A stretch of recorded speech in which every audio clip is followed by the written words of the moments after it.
What if the sky itself started thinking? Not just instinct on the wind, but strategy.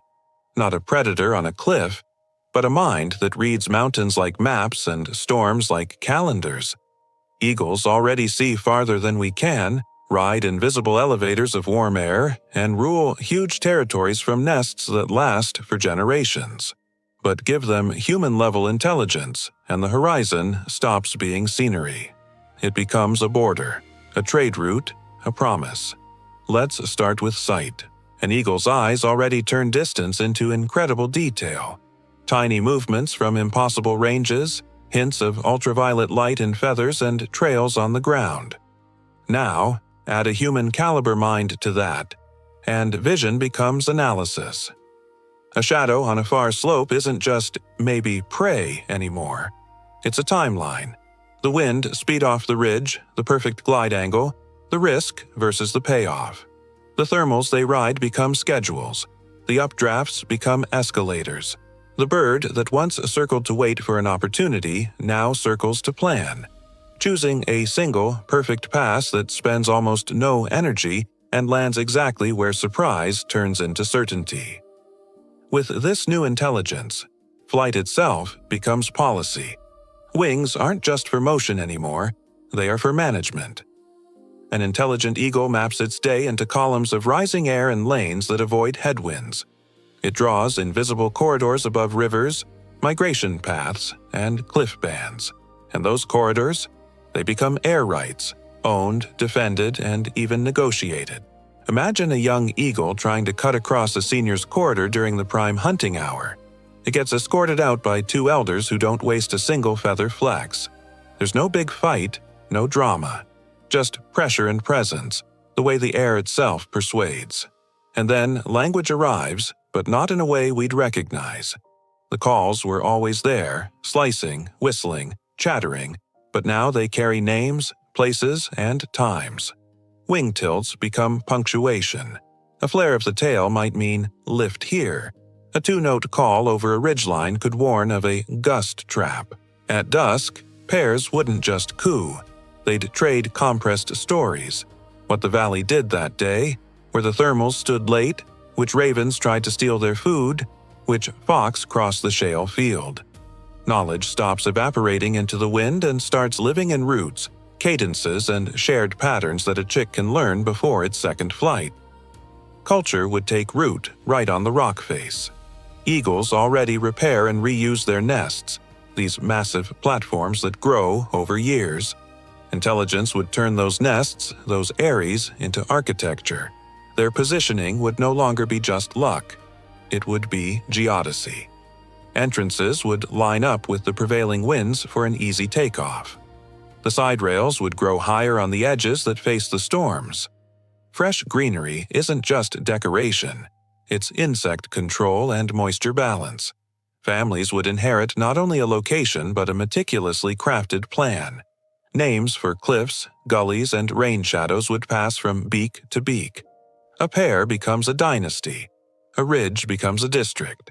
Hunting would transform from a simple chase into a game of chess. A hare on open snow once demanded speed and surprise. Now it demands synchronization. One eagle rides high, painting the scene and marking where the wind folds around the terrain. Its partner runs the low line, using the ground to erase its silhouette. The strike isn't a frantic dive. It's a lever, timed to the exact instant the hare chooses between two equally bad options. Over rivers, fish are no longer random flashes. They're probabilities, rising with the angle of the light and the texture of the surface. And in the high country, marmots aren't just stalked. Their lookouts are pressured by quiet shadow passes until the colony's rhythm cracks for just 3 seconds. And that's long enough. They would even develop tools, just not the way we picture them. No hands, no rope, no fire. But an eagle already understands gravity and edges. Intelligence would just refine those tricks. Dropping bones on a flat stone would become a practiced harvest, with designated anvils and release points calculated for the wind. Turtles and hard-shelled nuts would get the same treatment. Snowslides would cease to be accidents and become traps. triggered by controlled wing pulses that shake loose cornices from a safe distance. Even a brush fire becomes part of their playbook. They don't start it, but they watch it, exploiting the embers and thermals to ride heat columns nobody else would dare to climb. Territory would harden into law. The borders of their domains would stop being fuzzy rings of threat and start being shaped like the weather itself, flexible, responsive, and legible to all. A drought year might push a borderline down into the valley. Neighbors would meet at a neutral spire, wheel in mirrored arcs, and agree on the new terms with calls and gestures. A wet spring that swells the prey population. A corridor might open for transients, but under escort, a kind of moving amnesty that keeps the peace and drains pressure. Conflicts would still flare up. Ambition is a powerful force, but they'd end faster, because memory would stick and reputations would matter. A bird that breaks a truce would find its thermals crowded and its hunting lanes sabotaged by heckling ravens, invited by its unfriendly neighbors. Then humans would enter the picture, as we always do, with our noise. Airports, wind turbines, power lines, drones. An intelligent eagle wouldn't wage war on our towers. It would edit the sky around them. It would learn the cycle of the rotors, chart the vortex spinning off the blade tips, and use the wake to slingshot itself forward, not smash into it. Pair bonds would teach fledglings not with scolding, but with rehearsals. Approach vectors, bailout plans, no-fly zones at certain winds. Crop fields would become predictable buffets at predictable hours. Highways would become wind rivers with reliable thermals spilling over the sun-baked asphalt. We think we control the landscape. They would learn that we're just a metronome, a predictable rhythm in their world. Coexistence would become a very conscious choice, and they would know the cost of choosing wrong. They've seen our bait, our wires, our lead. With human-level minds, they would start to nudge us more directly. Farmers might notice that carcasses left in the shade at a certain spot vanish cleanly and never draw coyotes to the lambing pen. Rangers might learn that certain perches are used as traffic towers during migration peaks. If they close the quarry for just 2 afternoons, the birds stop strafing a busy trail. Airport managers might agree to a morning pause in takeoffs that matches the onset of the thermals. In return, the Eagle's flight paths would drift away from the runways. Nobody signed a document. But everyone got the message. Their allies wouldn't always be feathered. Foxes follow successful strikes. Wolves leave scraps. Ravens are frenemies. Brilliant thieves, but also excellent scouts. An eagle nation with patience could turn that chaos into an economy. Let the ravens have a clean share, and they become a winged alarm system. Follow wolf packs when the snow is deep. Take your turn after them.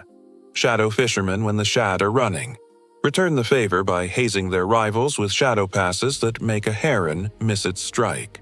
The sky would become a marketplace where favors are settled over distances measured in miles and time measured in years. Weather would stop being a surprise and become a syllabus. A storm coming over the far divide? They'd ride the pressure edge 2 hours before the first drop, when the lift is best and the rodents are panicking. Heat dome settling in? They'd hunt in the mornings only, then move to cliff shade in the afternoon to teach the chicks the geometry of shadow. Intelligence wouldn't conquer the weather, it would harvest it.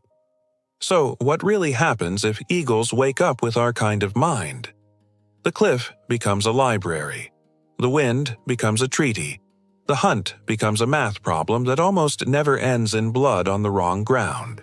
The sky stops being empty and starts being governed, quietly, expertly, by creatures that never needed a crown to be kings.